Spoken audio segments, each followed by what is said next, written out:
प्रधानमंत्री नरेंद्र मोदी ने 22 जनवरी को बेहद शुभ घड़ी में अयोध्या के राम मंदिर में रामलला की प्राण प्रतिष्ठा की। इस ऐतिहासिक पल का साक्षी बनने के लिए हजारों मेहमान अयोध्या में मौजूद रहे। पूरा देश राम की भक्ति में सराबोर रहा और लोगों ने राम के अयोध्या आगमन पर दिवाली की तरह जश्न भी मनाया। इस मौके पर पीएम मोदी ने अपना भाषण भी दिया। राम का नाम लेकर पीएम मोदी ने सनातन संस्कृति, सांस्कृतिक राष्ट्रवाद, सोशल इंजीनियरिंग से जुड़े सरोकारों का उल्लेख कर अतीत की विरासत की याद दिलाई। इसके साथ ही बीजेपी ने 2024 के लोकसभा चुनाव का बिगुल भी बजा दिया। पीएम ने उद्घाटन के बाद जो संदेश दिया उसमें सागर से सरयू तक राम उत्सव की बात कही गई। इसका सीधा सा संदेश यह जा रहा है कि बीजेपी ने उत्तर भारत के बाद अब दक्षिण में भी सत्ता की चाबी अयोध्या में खोज ली है। अयोध्या आने से पहले राम के वनवास से जुड़े स्थलों की पूजा अर्चना करने का उल्लेख कर उत्तर से दक्षिण को ही नहीं जोड़ा, बल्कि राम के सरोकारों से उन्हें भी हिंदुत्व के जरिए साधने की कोशिश की। पीएम मोदी ने राम का नाम लेकर अपने लोगों को वर्तमान की उपलब्धि और भविष्य की चुनौतियां बताकर आगे की तैयारियां कैसे करनी है इसके बारे में समझाया और देश और दुनिया को यह साफ संदेश दिया कि चाहे कितना भी दबाव बना लो, उनकी सरकार राम के सरोकारों, हिंदुत्व और सांस्कृतिक एजेंडे से अब पीछे हटने वाली नहीं। अयोध्या में राम मंदिर निर्माण का काम पूरा होने के बाद पीएम ने नए काल चक्र के बदलने की बात कहकर मथुरा काशी में भी भव्य मंदिर बनाने के संकेत दे दिए हैं। कल मैं श्री राम के आशीर्वाद से धनुष कोडी में राम सेतु के आरंभ बिंदु अरिचल मुनाई पर था। जिस घड़ी प्रभु राम समुद्र पार करने निकले थे, वो एक पल था जिसने काल चक्र को बदला था। उस भावमय पल को महसूस करने का मेरा ये विनम्र प्रयास था। वहां पर मैंने पुष्प वंदना की। वहां मेरे भीतर एक विश्वास जगा कि जैसे उस समय काल चक्र बदला था, उसी तरह अब काल चक्र फिर बदलेगा और शुभ दिशा में बढ़ेगा। राम को समन्वय, संतुलन और देश के सनातन संस्कृति के सरोकारों के प्रतीक बताते हुए उन्होंने जब यह कहा कि राम का चरित्र न तो संकीर्णता सिखाता है और न संघर्ष, तो यह साफ हो गया कि मोदी ने बिना नाम लिए विपक्ष की नीतियों पर करीने से प्रहार किया है। पीएम मोदी ने यह कहते हुए विपक्ष को आड़े हाथों लिया कि कुछ लोग कहते थे कि राम मंदिर बना तो आग लग जाएगी। ऐसे लोग राम की पवित्रता के भाव को समझ ही नहीं पाए। वो भी एक समय था जब कुछ लोग कहते थे कि राम मंदिर बना तो आग लग जाएगी। ऐसे लोग भारत के सामाजिक भाव की पवित्रता को नहीं जान पाए। रामलला के इस मंदिर का निर्माण भारतीय समाज के शांति, धैर्य, आपसी सद्भाव और समन्वय का भी प्रतीक है।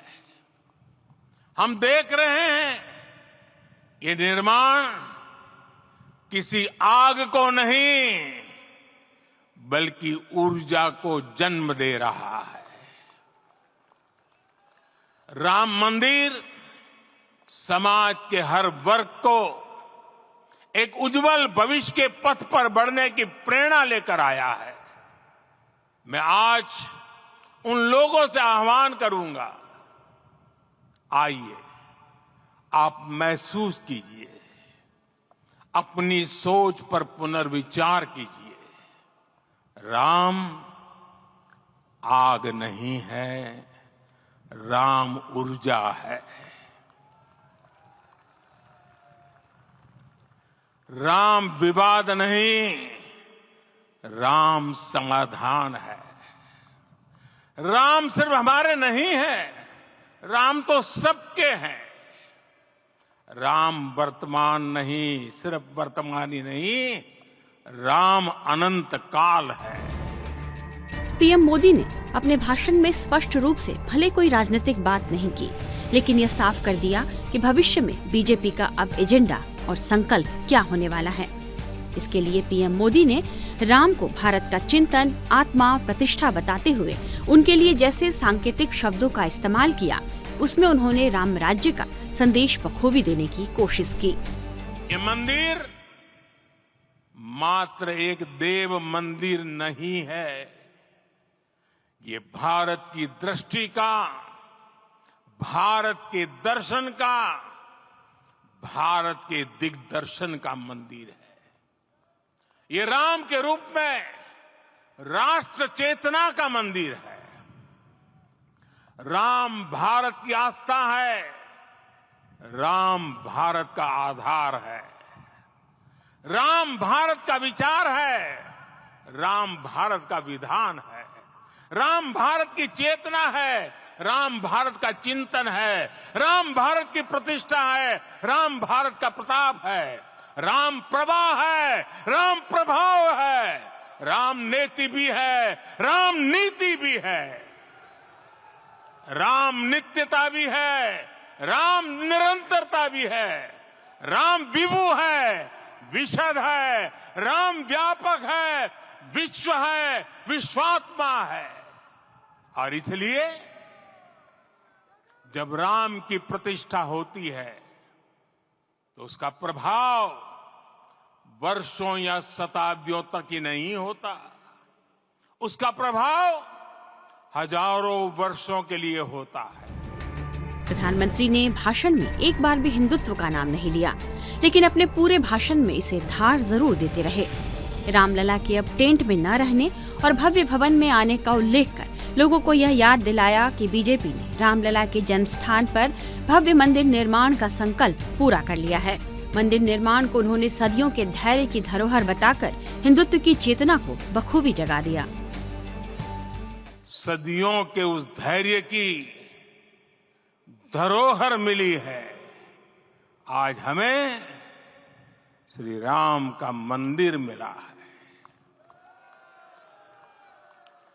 गुलामी की मानसिकता को तोड़कर उठ खड़ा हो राष्ट्र, अतीत के हर दंश से हौसला लेता हुआ राष्ट्र ऐसे ही नव इतिहास का सृजन करता है। आज से 1000 साल बाद भी लोग आज की इस तारीख की, आज के इस पल की चर्चा करेंगे। राजनीति के जानकारों का मानना है कि मोदी ने अयोध्या में जो किया है उसका जवाब आसानी से ढूंढ पाना अब विपक्ष के लिए बहुत आसान नहीं होगा। उन्होंने लोगों के सामने देश के विकास का एजेंडा रखते हुए बीजेपी की संभावनाओं का विस्तार देने की कोशिश की है और साथ ही ये समझा दिया है कि बीजेपी की मंदिर की राजनीति खत्म नहीं होने वाली। समझा जा रहा है कि इतनी बड़ी लकीर को पार पाना अब विपक्ष के लिए बिल्कुल आसान नहीं होगा। टाइम्स नाउ नव भारत डिजिटल की रिपोर्ट।